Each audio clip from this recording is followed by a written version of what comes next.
I'm going to go out on Lake Winnebago today, and I'm going to take 5 things only with me to make sure that I catch more fish. Well, of course, number 1 is going to be my Vexilar. Never leave home without it. It tells me what's going on underneath that ice. If there's fish there, when I do mark fish, it's telling me how I need the jig to react to them fish. Absolutely huge part when it comes to being successful. Number 2, very important to have great clothing. If you're cold, you're not going to want to stay out there very long.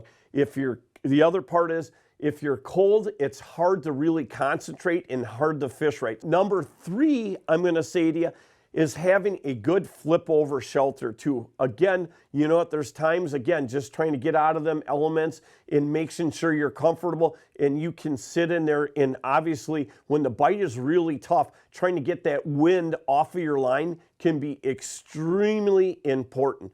Number 4, I'm going to make sure, really make sure, that I have a good selection of baits. Color is absolutely huge. Number 5 definitely is going to be transportation. Having good transportation out on the ice to be able to get out to the ranges that you want to get out to is super important. And you know, if you're looking at buying any type of vehicle to ice fish out of, I'm going to tell you, number 1, snowmobile, hands down. And why do you say snowmobile?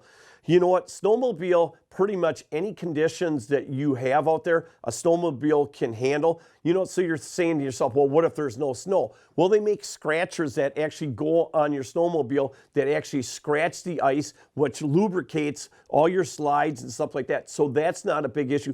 But for me, fishing big water like Winnebago that, you know, basically is 12 miles wide, 38 miles long, a snowmobile is very important because, you know why? A lot of times, especially early in the year, there's still a lot of pockets out there that have thin ice on.